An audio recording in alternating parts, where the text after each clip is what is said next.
Sorry, I took a drink right before this and got me all messed up. Welcome. Happy Monday. Uh, Cinco de Mayo. What? Can't believe that we're already at the 5th of May in 2025. Like, right? So, man. I want to spend more time today talking about cooking than I do anything else. But before we do that, let's talk about a little bit of music. First of all, end of the week, Friday, mark your calendars. New Sleep Token. The entire new album of Even in Arcadia. So, I'm super excited about that. Cannot wait.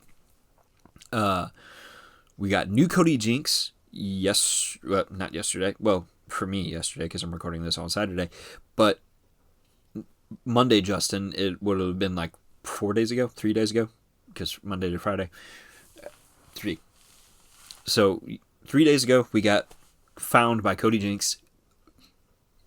Huge, super good. And by the time this has come out, I'm going to have made a post about recommending that you go listen to it.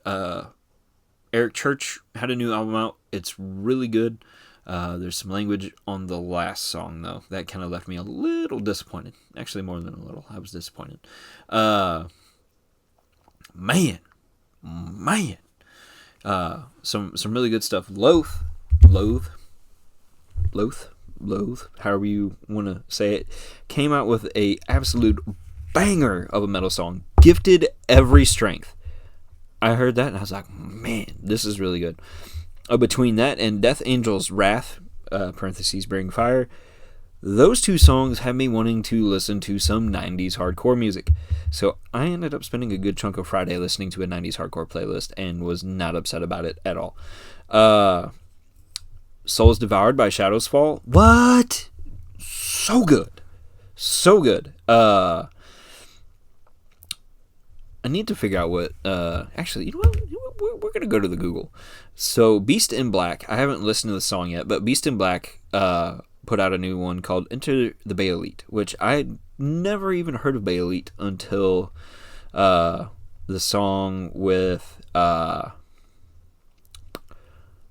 song by Slaughter to Prevail, which is a really good one and is going to be on the Tin Roof playlist whenever it's finally done.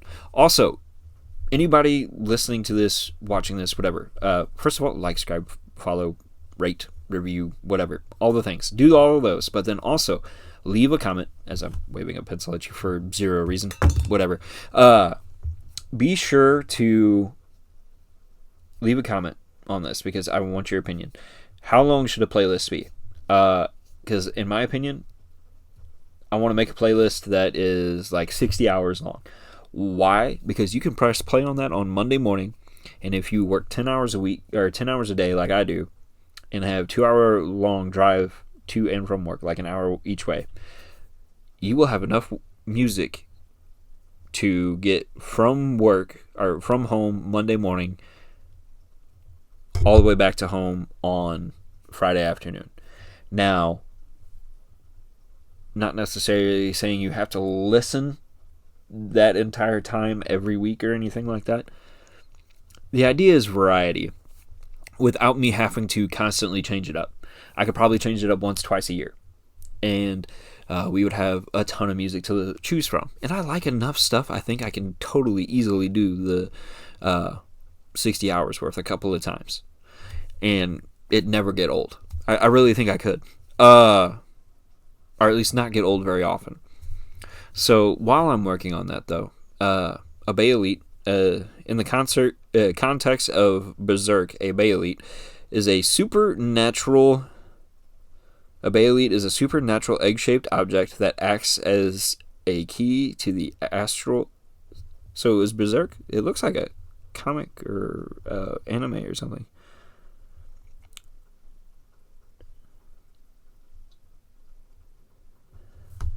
Interesting. Key to the astral world, linking it to the physical world. It's essentially a tool for summoning the God Hand and facilitating sacrificial rituals, often leading to the holder's own demise. What an interesting lore. The name Baalit is believed to be inspired by the Syriac word for Satan, potentially, like Baal, Baalit, maybe, potentially incorporating elements of the Latin word stone. Yeah, okay, yeah, that makes sense. The mechanics of it, it's supposed to act as a conduit linking the physical to the astral world. Yep. Effect: when activated, a Baalit can facilitate rituals that lead to the birth of a new demon or the rebirth of a soul as a member of the God Hand. So interesting. Okay, so is Berserk? What is Berserk? Because it's from a show or a movie or something, and I don't know enough about it.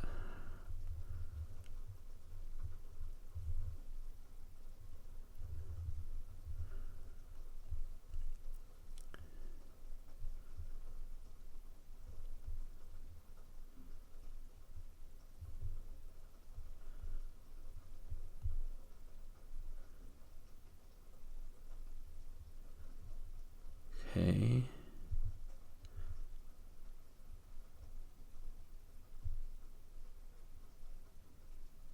So it is from a comic book. Okay. That's what I needed to know. Obviously, I love comics. Had Greg and Ed on here. And yeah, love comics. Love writing comics. Currently not writing comics, currently writing novels and stuff, but hey, still getting to write. So definitely gonna check out that tune. Metal wise, I don't think there was any like huge albums that drops that it's like I do love like the ones that like sneak in there on you that you're like, oh, I wasn't expecting this. Okay, Hate dropped a full album. I did not realize Hate dropped a full album, so I'm gonna have to check that out. Acres dropped The Host. Nightfall dropped one called Children of Eve. Paradise Slaves dropped a new one. And then like we're kind of back to Crematory dropped a new one. Might have to check that out. Okay, so I heard Caliban dropped a new one. Okay. Man, that's a bummer. Okay. I'm not going to be able to listen to that whole album by Caliban. Why do I keep doing that? But definitely going to have to check out some of these. Cool. Okay. So that's neat. Leper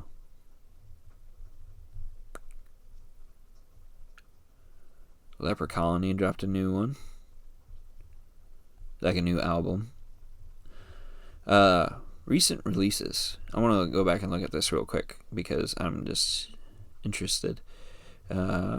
So far, by the way, for album of the year, metal wise, this is kind of what I'm looking at and like considering.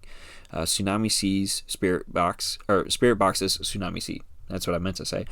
There's a couple of songs on Architects, The Sky of the Earth and All Between. There we go. On that album that are being considered for singles of the year.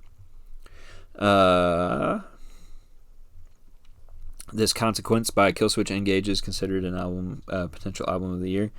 Parasomnia by Dream Theater, very very big one in what I am watching for album of the year. Pretty sure that's a re-release by Eminence. I'm gonna look real quick. Nope, that's not what I meant to write. There we go. Eminence. Yes. It is a re-release of last year's album. I thought so, but I could not remember. There were some good tunes on there, though. So if you really liked that album, go check out the remixes. Guys, I can't, like, I like Sleep Token, but I can't get behind Ghost. Just not a fan. Tried the other day, and I was like, no, this is groovy. But by the time the song was over, I was like, I can't do it no more. just not a fan. If you like Ghost, cool, more power to you, I guess. Just they're not for me. That being said, pretty well covers what I wanted to talk about music wise, I believe. Don't really have anything like huge, crazy, whatever. I do think we're gonna do like another historical like deep dive episode very soon. Just not today, obviously. So Cinco de Mayo, one of my like favorite times of the year, just because I love Mexican food, and especially since I'm doing like a ton of cooking videos and stuff, I was like super inspired. Like we're gonna have a ton of fun with this, and I have making the Mexican fried rice, getting to make Dusty's Lowrider, a hot sauce that's going to be around and refined and tuned up for ages to come. I can't wait to reshoot the video, in all honesty. It's gonna be a while before I do, but whenever I do, it's gonna be awesome. Already like super stoked about it.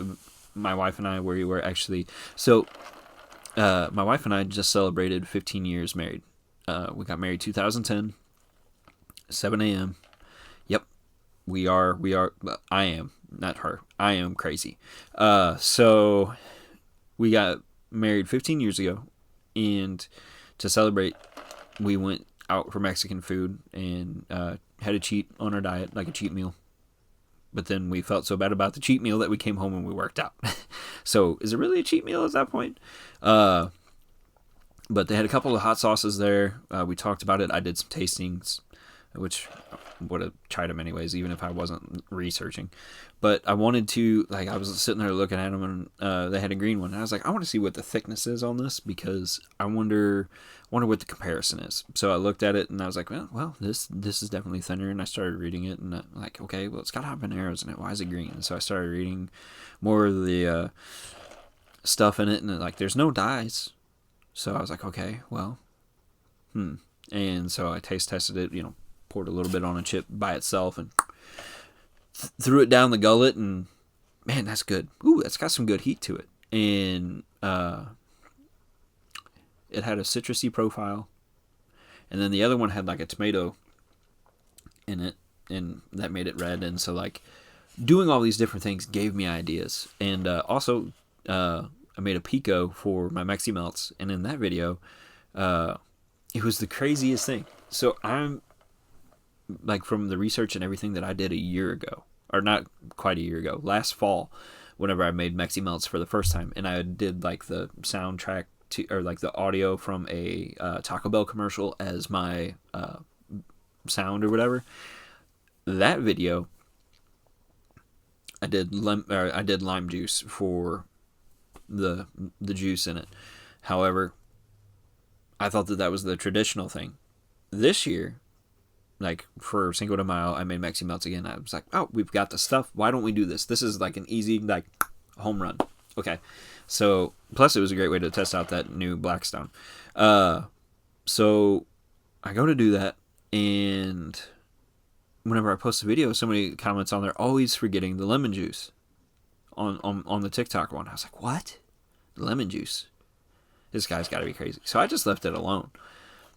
And then I hear it a couple other times that day in a couple of different forms. Oh yeah, lemon juice in there. What lemon juice? What did you just say? And that was a topic, like, it happened that morning, like while discussing Pico with a couple of guys in the shop. And then later that afternoon, I was listening to I always want to say Norm Macdonald. I don't know, that's right, not right. Malcolm Reed's How to Barbecue Right podcast. And he mentions on there that he did a cook with a guy from Texas who is Hispanic, like has his Hispanic heritage in his bloodline. And they use lemon juice, and explains it and everything like that about the acidity in a lemon juice versus a lime juice, and like the way it breaks down and everything else. I'm like, this is incredible. And so then I got on there and I like apologized to the guys, like, listen, never even heard about it until today, and you weren't even the first person. Like, you were the first person I heard it from, but you weren't the only person. And so I'm going to try it next time I make pico. I'm going to use lemon juice. So I got to make pico again sometime this year. That being said, mojo de ajo is an amazing sauce. Don't know what else I'm going to use it on other than the Mexican fried rice. So I got to figure that out. Also, Meat Church's Mexican chicken is super tasty. I cannot, like, also, spoiler alert. Actually, it won't be so much of a spoiler because I'm hoping 2 of the videos will be released by the time you are listening to this or watching this. But we're going to be eating a Mexican pork butt tonight. Done the Meat Church recipe. Almost the Meat Church recipe. I changed it a little bit. I wrapped it in butcher paper instead of doing the braise in an aluminum foil. Just out of what I had almost. But I started looking at the temperature, and I did it snake method too, instead of on a pellet smoker or on a offset. So the snake method makes the bark totally different than like what Meat Church had in his video, but man, it smells amazing. My house smells wonderful. It's resting in the oven right now, and in like an hour I'm going to be turning the oven off, letting it rest down, and letting the juices redistribute and everything. It's just sitting there warming right now, just sitting on a warm temp, and my house smells so good. So I'm hoping it's a home run. That's one thing that, like, I think we talked about it a couple weeks ago. I still can't get my head around it. Leaving your oven on and leaving something in it for as long as you do, just you're almost like extending the cook. You're keeping it warm. You're keeping it warm. You're running a warmer is essentially what you're doing. But doing it that way has been so beneficial and adding a whole nother level to my cooking abilities. It's been really enjoyable. I cannot wait for eating this pork butt. And not only eating this pork butt, but then making the esquites video tomorrow, which is like street corn with pork butt piled on top, and then like a little bit of sauce and some jalapeno. So really looking forward to that. And then Monday we're doing birria, which will be awesome. That being said, after that, it's National Barbecue Month. And so I'm looking forward to doing some different barbecue stuff. And my wife and I, we've been talking about a couple of different recipes and whatnot that we as a family want to do. So, looking forward to that as well. I feel like there was more I wanted to cover. Maybe that's it. Well, next week is a rally that I'm super interested in watching over in Hungary with the European Rally Challenge. Or Challenge would be a cool name. European Rally Championship. There we go. Definitely looking forward to that. Also, while we're on the subject of barbecuing and cooking and whatnot, if you have something you want me to cook, leave a comment somewhere, wherever you are. Shoot me a smoke signal, even whatever. I'll try to get it done. Just because I want to do stuff that y'all are interested in. But the rally next week, really looking forward to it, just because I love rally. There's no other necessary reason, right? You just like it, so go enjoy it. Believe it's gravel stages. The one in Spain was asphalt or tarmac, whatever you want to call it, and it was super enjoyable. Definitely looking forward to more. Guys, I think we've chopped it up enough. It's Cinco de Mayo. You best be eating some tacos of some sort today, whether it's one of the recipes I've made, whether you're swinging through Taco Bell, whether you're going to a Mexican joint. Tacos must be had because it is Cinco de Mayo. Man, y'all, thank you so much for the support. Shout out to the homies all over the place that listen to this. Thank you guys so much. Make sure you're sharing the show with your pals, just so we can grow this thing and make this super cool, and we can like get some tin roofage everywhere. Last time I checked, I'm pretty well being streamed in on every continent, which is super super cool. Always got to shout out the young dudes in India that are listening to this, because they were mentioned whenever I did my Spotify Wrapped, that they were my youngest audience. And of course, the oldest dude that's checking me out in Canada, shout out to you, homie. Yeah, I guess that's about it. Thank you guys so much for the support, and we will see you all next Monday right here under this tin roof.